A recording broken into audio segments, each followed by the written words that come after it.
I read lately that people start to rebel when the gap between the normal person and the elite becomes too big.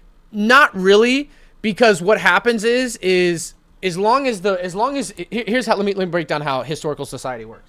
People don't rebel or revolt because of wealth gaps. Okay? That's not why they revolt. Historically, wealth gaps, they stay that way, but there becomes an infighting. As long as there's an infighting of the as long as I have mine. When you have a big wealth gap, there's obviously people who look at that wealth gap and they do one of two things. They either aspire to be, they dream, they oh, that'll be me one day, or they hate the fact that there's that elite status. But they don't do anything about it because there's always that competition, right? Competition. That sucks that these people up here have this and stuff like that, or I wish I could have that. But as long as I have enough to get by, or as long as I have enough to get to retirement, as long as I'm comfortable, then I'm okay. I don't want to do anything to disrupt that. Nobody wants to disrupt their you know, I don't want to say when they're comfortable, but when they're in a position where bills are paid and they've owned a home and they have something like that, they don't want to fuck that up. They don't want to fuck that up. So while they'll say that gap up here and they're right here, right? Because the gap between them and there versus them and the poor is like real big poverty is very small compared to that gap. But as long as I don't fuck up what I've got, the status quo. Let me make sure I don't lose my house and my pension and my kid's school and my car and my fucking, you know, 1 or 2 vacations a year. You know, I don't like that these people have it, but I don't want to do anything to fucking lose what I have, right? That goes all the way down the level. And that, you know, these people will say that about not want to be here, and these people don't want to be here, and these people don't want to be here. So as long as you have that competition and infighting, then you don't have to worry about that. People don't revolt because of wealth gap. People revolt when they have time. When there's mass unemployment and people are in a position where that they're struggling, but they also aren't going to work and still struggling. They don't have anything that's like worth like losing. They don't have anything to lose, or they have the time to like organize and stuff like that instead of working. It's why the Romans put on games. They had the Colosseum and the chariots and everything. They put on games a half of the year because they wanted the population to be distracted. As long as the population was focused on something and had something to do, whether it was a war, whether it was a festival, a games, they didn't revolt. Because they were, oh, I got to watch the game, and I don't want to not lose that because I go there and they give out bread and they give out prizes and they give out like stuff. They gave it out because it was like a competition. They just wanted to keep people pacified. And so while the gap is increasing, the people that are in this area here don't want to lose what they have, and the people that are here are working so much just to fucking survive that they don't have time or strength or energy to go out and organize. What happened to Rome, though? What part? Like several thousand years. I told you, to this day, Italian men are scared to death of big-titty goth girls because of that.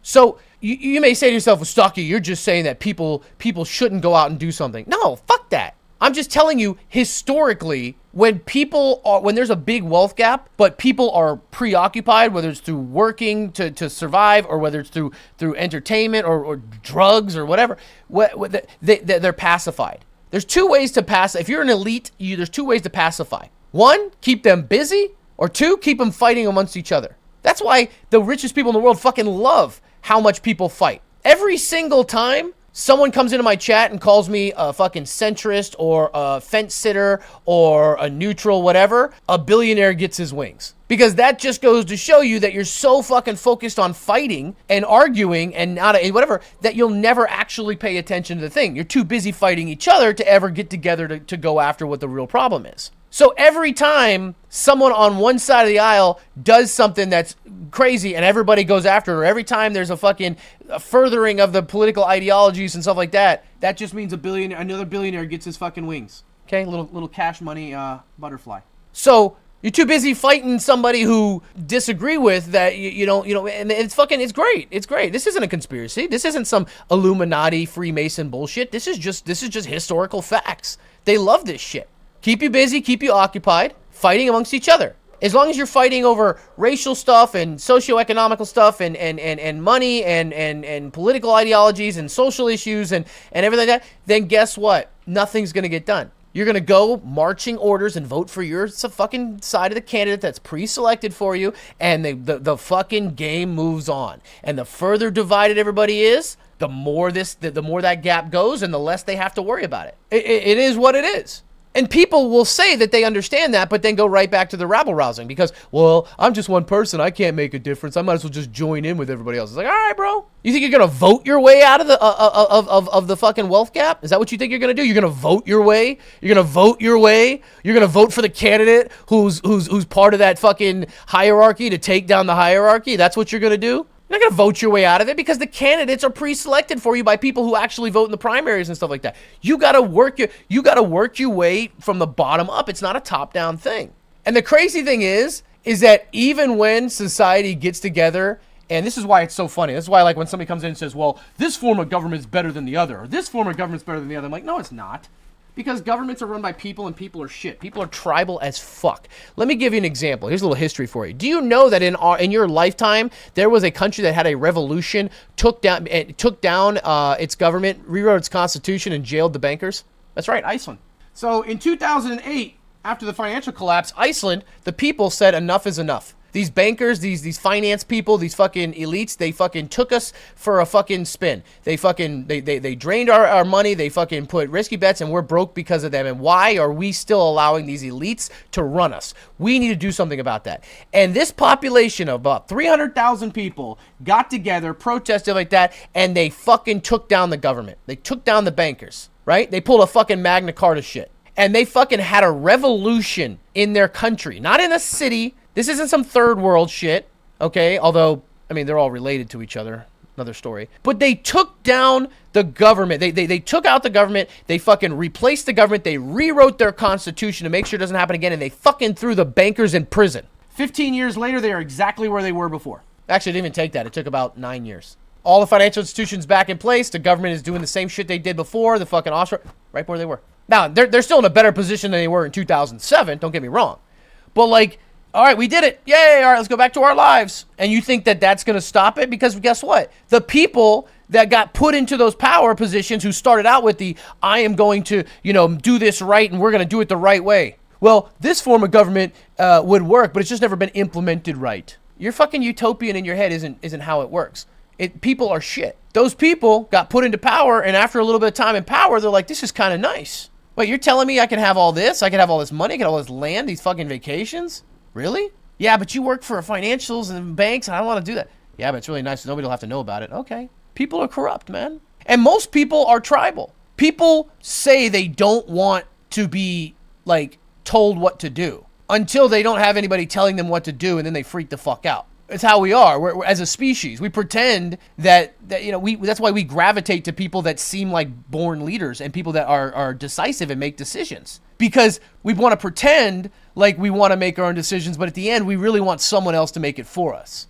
We just want to feel like we have input. And so, what do? You have to elect people, and those people are corruptible, and people just follow the lead because that person will make it seem like the alternative is much worse, so you fall in line. And that's why Albania just became the first country in history to give a cabinet position to AI. And the crazy thing is, and I'm just telling you the truth, as much pushback as we have, one day we will be begging for AI to run shit because we don't want to make decisions, because we feel like either A, we can't make a right decision, others won't like our decision, or our decision will be the wrong one. And we are going to be completely reliant on AI. We're going to see AI at work and say, wow, it's unbiased. It's not a human. It's not corruptible. It doesn't have any money to gain. It doesn't want to go on vacations. It's not trying to get laid. It's not trying to go to different countries to get, different connect. It's just a computer. We need an unbiased, computer that doesn't to make these decisions because it's going to make the right decision. Well, if I was a computer and I only did statics and stuff like that, a computer, an unbiased computer who would just look at whatever. If you look at pure analytical data through nature and everything like that, humans are parasites. We're parasites. We live off the earth. A computer would say, are humans a net positive or net negative for the planet? Now, I'm not a computer. I'm not trying to speak for my computer overlords. Y'all cool. But the planet is a host and the humans are parasites. And in every parasitic relationship, either the parasite kills the host or the host kills the parasite. You cannot be a parasite for something that was made for you.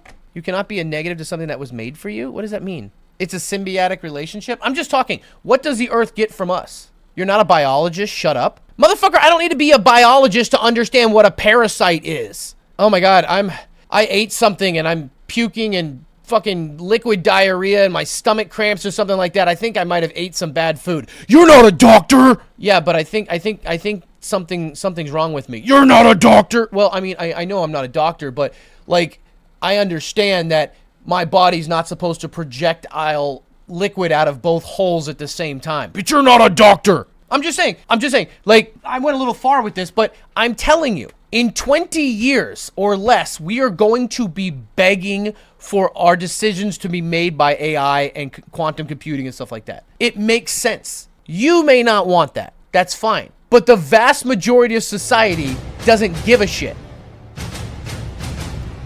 Okay? Vast majority of society doesn't care. They already use AI for their decision making. We got motherfuckers marrying AI. We got people, taking their lives because of something with AI. We got people that use AI and we've only been using it for like 2 years. Think about it. The AI shit is like 2 years old, if that. We're already relying on AI for everything. We're going to get comfortable with it and then realize, hey, I keep putting human beings and people in charge of decisions, and every time that happens, they fuck it up. But every time I do it with this, it doesn't have that corruption or that those feelings and emotions. It just does it straightforward. Think about it. Take your credit card statement, upload it to AI, your debit, all your spending, right? Just upload your spending and ask AI to create a budget for you based on wants and needs.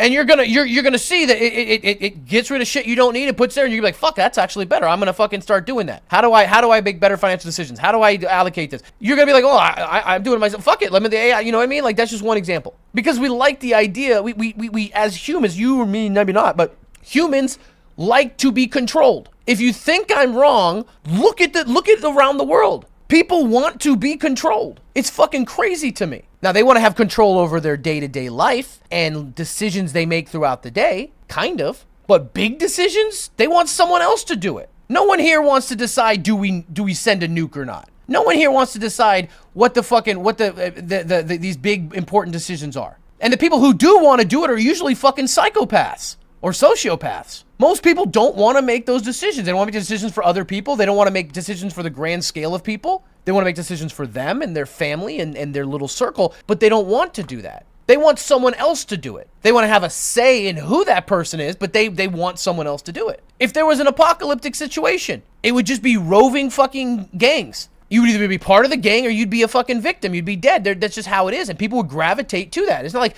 society's going to pop up with a little fucking fucking homestead over here and everybody's like fucking kumbaya and shit. You got like your little fucking, your little fence that you built here because you saw it in a movie, and you got your little, you got your wall right here that goes around it, and there's like a little watchtower, and everybody takes, control watching it, and there's like a fucking kumbaya fucking society in here, and everybody's farming and some shit like that. That's not how it's gonna go. Bro, this shit's wiped out. You're just a fucking target. It's like the Vikings in the fucking, 2,000 or 1,000 years ago. Shit's getting wiped out. Women are going, men are getting killed. The boys are going to come get taken and join and raised as fucking soldiers in their fucking thing, and that's it. And your resources are there. That's just how it is. Nobody has this kumbaya fucking shit. And that brings us back to Oracle. Larry Ellison is quietly becoming the most powerful man in human history. BS. The fact that you had no argument means no. You just gave me more confidence that my assertion is correct. If I go through an entire thing like that and somebody goes BS, it means they realize it too and they're not happy. So do we just die? This isn't about what you should do. This is just saying understand this and how that's going to affect how the world is and how people are moving forward as we start having things that make decisions for us, and the humans who want decisions to be made for them, but also like the idea that it is not corruptible like a human. It doesn't have greed, and it doesn't have fear, and it doesn't have gluttony and all these other things. The ability for the transition to AI being in charge of big decisions, governmental decisions, is going to be a lot easier than people think.